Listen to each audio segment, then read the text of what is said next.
Sob a sombra da ocupação romana, a região experimentou uma interseção crucial de fatores políticos, religiosos e culturais. O Templo de Jerusalém, central na vida religiosa e cultural, tornou-se um ponto focal de conflito e poder. A ocupação romana impôs um sistema de governo que limitou a autonomia das autoridades locais, gerando uma relação complexa entre os líderes religiosos judaicos e as autoridades romanas. A imposição romana afetou diretamente a vida cotidiana, a cultura e a governança na Judéia. A ocupação não só trouxe consigo uma presença militar dominante, mas também estabeleceu um sistema de tributação e controle político. O templo, como epicentro espiritual e religioso, atraía anualmente milhares de peregrinos, conferindo-lhe não apenas significado religioso, mas também um alto valor político. Nesse contexto tenso de ocupação romana e intensas tensões religiosas, figuras como Caifás e Anás emergiram como líderes influentes.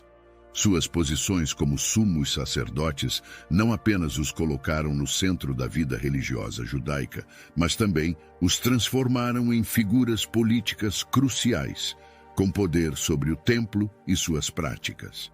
A relação entre líderes religiosos judeus e os romanos era marcada por uma constante tensão, impulsionada pelo temor de revoltas e pela busca pela preservação de privilégios. Esse pano de fundo histórico é essencial para entender as ações e decisões de figuras como Caifás e Anás, especialmente no que diz respeito à prisão, julgamento e crucificação de Jesus. Agora te convido a se inscrever no canal e ativar as notificações para não perderem nenhum detalhe dessa história intrigante. Vamos continuar. A busca por autonomia, a preservação da ordem no templo e as complexas relações entre as autoridades judaicas e romanas tornaram esse período um capítulo crucial na história da Judéia no século II d.C., deixando um legado de eventos que continuam a influenciar a compreensão da narrativa bíblica e histórica. Anás e Caifás ocupavam posições proeminentes no contexto da Judéia no século II d.C. Ambos eram líderes religiosos de destaque, desempenhando papéis cruciais no Templo de Jerusalém e na comunidade judaica da época. Anás ocupou não apenas uma, mas várias vezes o cargo de sumo sacerdote, estabelecendo uma dinastia sacerdotal em sua família.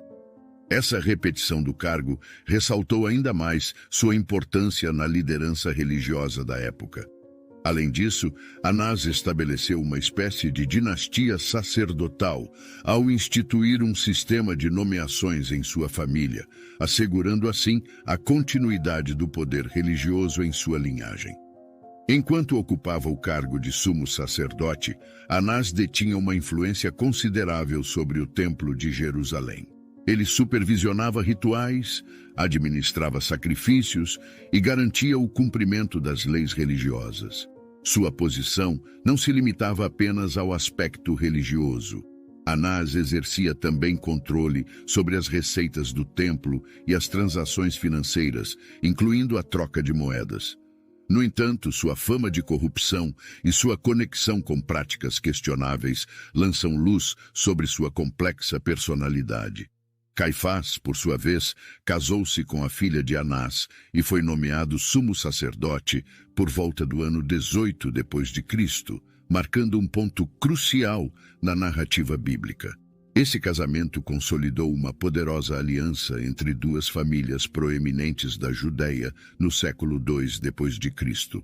Ao se tornar genro de Anás, Caifás não apenas estabeleceu uma conexão pessoal, mas também entrou para uma dinastia sacerdotal que exercia considerável controle sobre assuntos religiosos e políticos na região.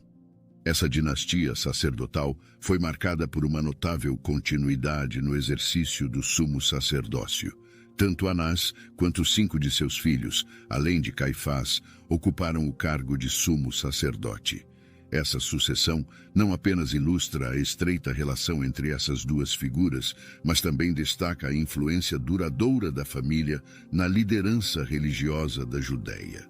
Caifás era conhecido por sua astúcia, oportunismo e uma busca incessante por poder. Sua habilidade em navegar pelas intricadas relações políticas e religiosas da época o colocou em uma posição de destaque. Anás e Caifás pertenciam a uma seita que não acreditava na ressurreição dos mortos e no juízo final. Essa seita, possivelmente fariseica, possuía crenças distintas que os diferenciavam de outras correntes judaicas da época. Suas convicções específicas moldaram suas abordagens para questões religiosas e políticas, influenciando suas decisões e ações durante esse período crítico. Ambos esses líderes emergiram em um contexto tenso de ocupação romana, desempenhando papéis cruciais na trama que culminou na crucificação de Jesus. Entender quem eram Caifás e Anás nos ajuda a desvendar os eventos marcantes desse período. No cenário turbulento da Judéia, sob a opressão romana, os líderes judaicos enfrentavam um dilema constante entre preservar a ordem no Templo de Jerusalém e ceder às demandas das autoridades romanas, que buscavam manter o controle político e evitar revoltas. Anás e Caifás, como figuras proeminentes, desempenharam papéis cruciais nesse contexto complexo. A liderança religiosa temia revoltas populares e a perda de privilégios sob o domínio romano. O papel de Jesus na propagação do crescimento do cristianismo foi revolucionário e desafiador para as estruturas estabelecidas da Judéia.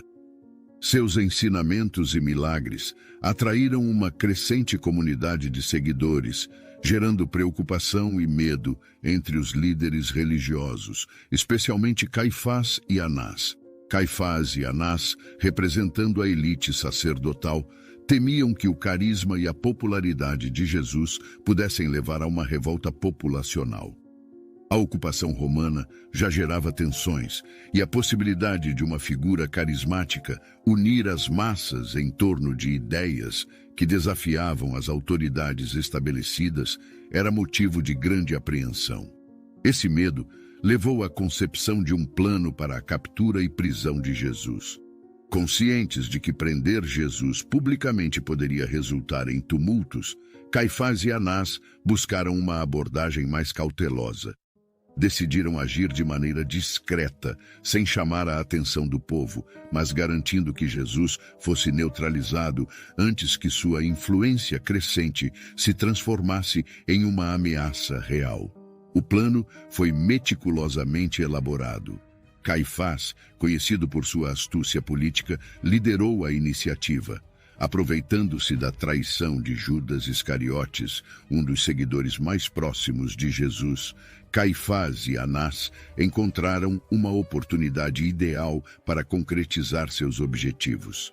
Judas, motivado por motivos pessoais ou desilusões, ofereceu-se para entregar Jesus em segredo. Assim, no momento adequado, quando Jesus estava fora dos olhos do público e em um ambiente menos propenso a causar alvoroço, o plano foi colocado em prática. A prisão ocorreu durante a noite, afastando a possibilidade de uma reação imediata das massas. Caifás e Anás, preocupados em preservar a ordem e sua autoridade, asseguraram que a prisão de Jesus fosse conduzida sem alarde, evitando assim o risco de uma revolta iminente. No âmago da trama contra Jesus, Caifás desempenhou um papel preponderante no Sinédrio, o conselho judaico de líderes religiosos. Ele manipulou habilmente o processo para justificar a condenação de Jesus. Sua astúcia política foi evidente ao alegar que sacrificar Jesus era necessário para evitar revoltas e manter a paz na nação. Essa estratégia visava preservar não apenas a estabilidade política, mas também os privilégios e o poder da liderança religiosa. Diante de Pilatos, o governador romano, Jesus enfrentou uma encenação marcada por falsas acusações. Caifás, representando a liderança judaica, pressionou por uma decisão que culminaria na crucificação. As motivações de Caifás eram claras: A eliminação de Jesus era percebida como uma medida necessária para preservar o status quo e evitar qualquer ameaça percebida à autoridade religiosa e política. A decisão de crucificar Jesus não foi apenas um ato de punição, mas uma estratégia calculada para proteger os interesses da liderança religiosa judaica. Anás e Caifás, em meio às suas tensões e temores, desempenharam papéis determinantes nesse desfecho. A crucificação de Jesus tornou-se um evento emblemático, evidenciando as complexidades das relações entre os líderes judaicos e as autoridades romanas na Judéia do século II d.C. Após a morte de Jesus, o período pós-crucificação revelou uma persistência da influência de Caifás, que se recusou a aceitar as evidências da ressurreição de Jesus. Sua recusa em reconhecer esse evento transformador demonstra a resistência da liderança religiosa judaica em aceitar qualquer desafio à sua autoridade estabelecida. A negação de Caifás em aceitar a ressurreição não foi apenas uma questão de discordância teológica, mas também uma reação a um evento que abalou as bases da liderança religiosa da época. A ressurreição de Jesus representava uma validação das mensagens e ensinamentos que ele proferira, algo que Caifás e seus pares não estavam dispostos a aceitar, pois isso questionaria sua própria autoridade e as decisões tomadas contra Jesus. Além da recusa em aceitar a ressurreição, Caifás teve um papel ativo nas perseguições aos seguidores de Jesus. Essas perseguições eram uma extensão da resistência da liderança judaica à disseminação das novas crenças que emergiram em torno da figura de Jesus. Caifás, representando uma autoridade religiosa que se sentia ameaçada pelas crescentes comunidades cristãs, buscou reprimir a propagação do que considerava uma ameaça à ordem estabelecida. A participação de Caifás em perseguições incluiu a autorização para a prisão de seguidores de Jesus e até mesmo a autorização para a perseguição de algumas figuras proeminentes, como Estevão, um dos primeiros diáconos da igreja cristã primitiva. Sua postura enérgica contra os cristãos refletiu sua determinação em manter a coesão e a autoridade da liderança judaica, mesmo diante do crescente movimento cristão que desafiava suas crenças tradicionais. Anás, por sua vez, após desempenhar um papel proeminente na liderança religiosa da Judéia, teve um destino que se estendeu para além dos eventos que cercaram a morte de Jesus.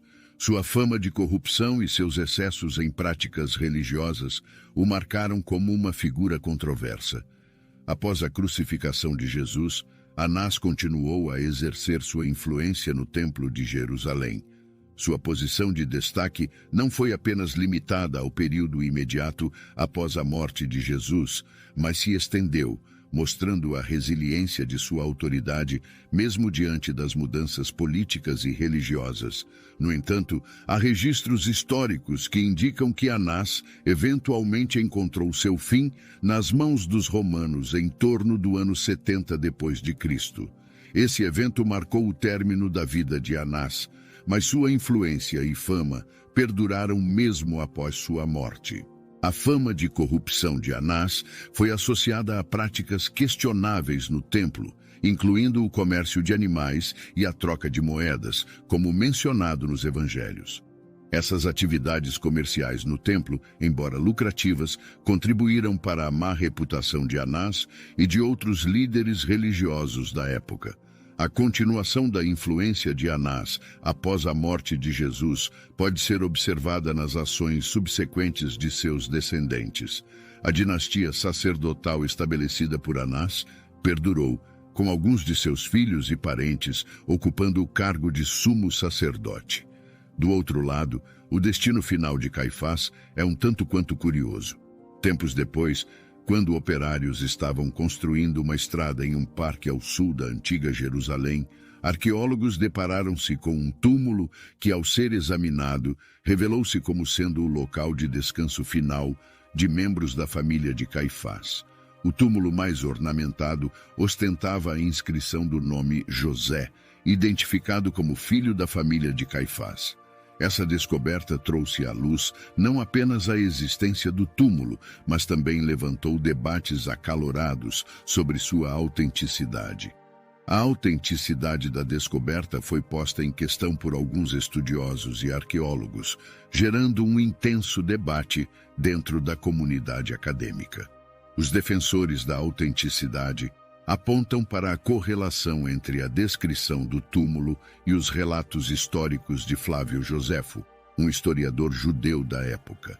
A inscrição do nome José, filho da família de Caifás, coincide com as narrativas documentadas por Joséfo, adicionando um nível de credibilidade à descoberta.